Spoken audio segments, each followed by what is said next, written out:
Shalom, puji nama Tuhan. Senang dapat jumpa dengan saudara-saudara di mana saja. Untuk itu mari saya mengajak saudara-saudara untuk melihat satu bagian firman Tuhan dari Yosua pasal yang ke-11 ayat yang pertama sampai dengan ayat yang ke-9. Firman Tuhan demikian. Kemudian keluarlah raja-raja ini bersama-sama semua tentaranya, amat banyak rakyat seperti pasir di tepi laut banyaknya, beserta sangat banyak kuda dan kereta.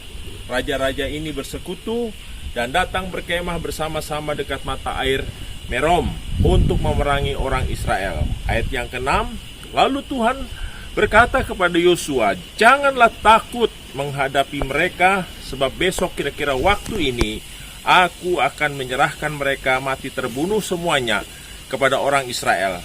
Kuda mereka haruslah kamu lumpuhkan, dan kereta mereka haruslah kamu bakar dengan api. Firman Tuhan yang membuktikan akan janji Tuhan ketika Yosua di pasal yang pertama begitu takut dan gentar ketika dia tahu bahwa dia harus menggantikan Musa. Kita tahu siapa itu Musa. Musa adalah pemimpin yang karismatis, yang besar, yang begitu sangat luar biasa, yang membawa umat Tuhan yang ada dalam perbudakan di Mesir selama 430 tahun, dan Musa bersama-sama dengan saudaranya Harun membawa orang Israel keluar daripada Mesir. Tetapi sayangnya Musa tidak bisa masuk ke tanah perjanjian, dan pada akhirnya Yosua lah yang dipercaya untuk menggantikan Musa.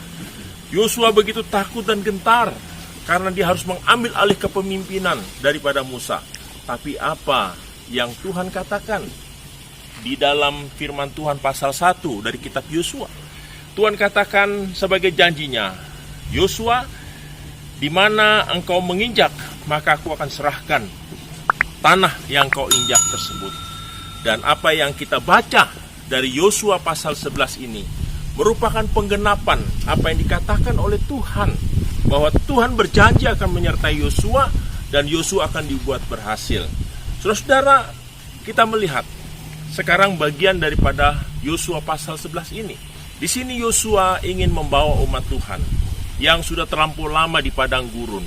Mereka sering menghadapi krisis dengan air, dan Yosua ingin membawa ke tanah Kanaan, di mana Tuhan pernah menjanjikan bahwa tanah Kanaan itu penuh susu dan madu.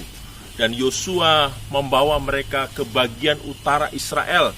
Kita tahu apa yang ada di sana, antara lain Gunung Hermon yang ada di utara, yang mengalirkan sumber air dari mata air ke sungai Yordan, dan akhirnya membawa ke Danau Galilea yang sampai saat ini menjadi sumber kehidupan orang Israel. Dan di tempat inilah kita tahu bahwa di sini adalah lumbung gandum, di mana orang Israel memiliki peternakan, perkebunan, dan itu semua subur. Dan Yosua membawa orang Israel dari padang tandus di daerah gurun masuk ke daerah Israel utara yang hijau, yang penuh susu dan madu. Tetapi saudara-saudara, bahwa tempat yang subur itu dihuni oleh banyak kerajaan-kerajaan, dan mereka mendengar bahwa Yosua dan orang Israel akan masuk dan merebut tempat mereka. Dan mereka di sini bersepakat untuk mengumpulkan kekuatan. Kalau kita baca ayat yang ketiga dikatakan, yakni raja-raja orang Kanaan di sebelah timur dan di sebelah barat, ya, orang Amori, orang Het, orang Feris, orang Yebus, di pegunungan orang Hewi, di kaki gunung Hermon, di tanah Misma. Mereka semua bergabung, saudara-saudara, menjadi satu kekuatan dari beberapa kerajaan untuk bisa melawan Yosua. Dan saudara, Alkitab mencatat bahwa jumlah mereka sangat banyak, seperti pasir banyaknya di tepi laut. Saudara lihat, saya sekarang ada di tepi laut, ya, di satu pulau. Kalau saya genggam pasir di pantai ini, wah, saya tidak bisa menghitung jumlah pasir yang ada. Yang saya genggam cuma sedikit. Dan itu dikatakan di dalam ayat yang keempat, bahwa musuh daripada Yosua itu begitu banyak. Diibaratkan seperti pasir di pantai seperti itu. Tetapi apakah Yosua takut, saudara-saudara, dengan tantangan yang dihadapi? Tidak.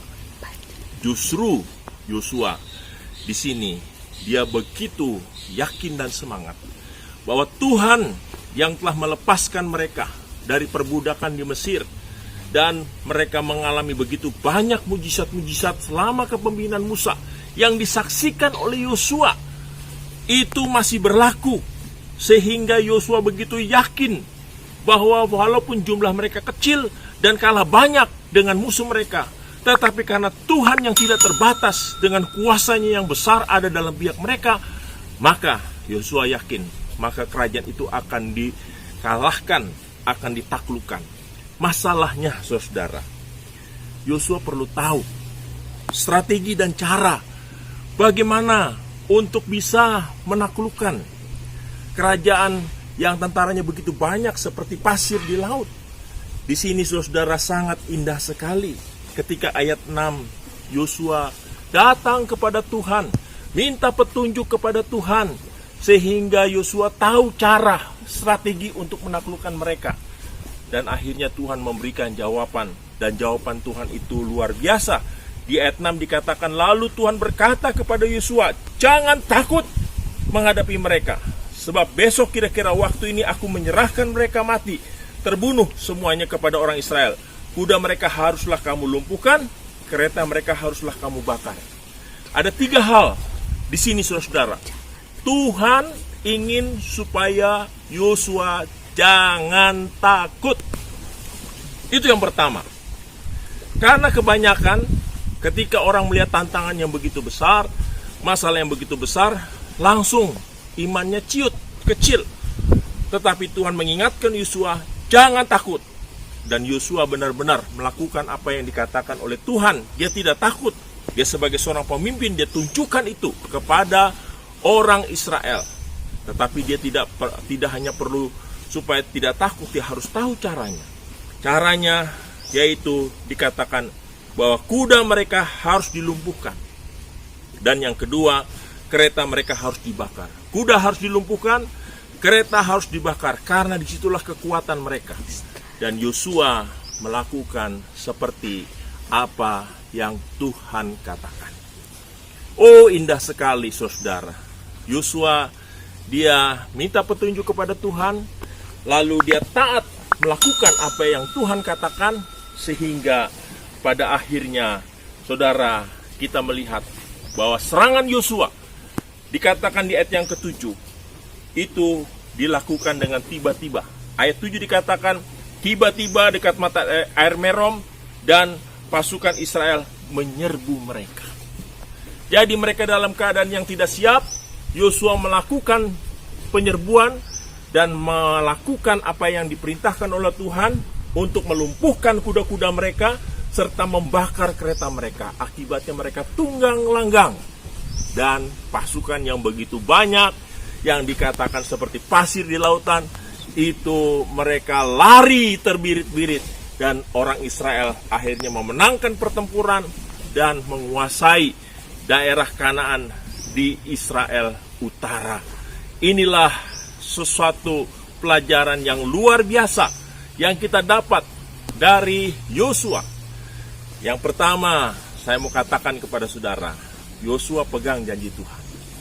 Apa yang Tuhan janjikan, pasti Tuhan genapi. Tuhan berjanji apa kepada Yosua? Semua yang engkau injak akan diserahkan kepada Yosua. Dan Yosua pegang itu. Lalu yang kedua, sebagai seorang pemimpin, Yosua tahu dia harus bertindak apa dan membawa kemana umat Tuhan. Sehingga Yosua membawa ke Kanaan Timur di Israel Utara, yang merupakan tempat sumber mata air dan tempat yang berlimpah susu dan madu. Dan ini belum pernah dilihat oleh orang Israel yang begitu lama mereka ada di padang gurun. Itu pemimpin yang luar biasa, visioner, saudara-saudara. Yosua visioner. Dan tidak hanya visioner, tetapi Yosua tahu ada tantangan. Segala sesuatu yang ingin membuat berhasil itu tidak mudah, harus kerja keras. Dan Yosua tahu dia harus menaklukkan kerajaan utara, dan dia minta petunjuk kepada Tuhan. Petunjuknya apa? 3. Jangan takut, lumpuhkan kuda mereka. 3. Bakar kereta mereka. Dan Yosua lakukan itu. Dan pada akhirnya ayat 9 sangat indah sekali, ya.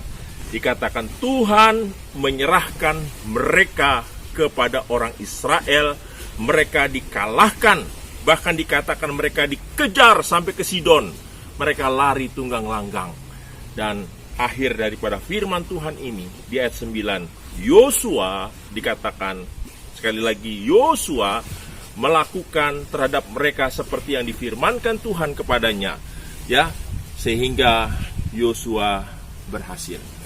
Saudara-saudara yang dikasihi Tuhan, ini satu firman Tuhan yang sungguh luar biasa, yang mengajarkan kepada kita bagaimana kita sungguh-sungguh dapat melakukan kehidupan ini dengan melakukan tujuan Tuhan.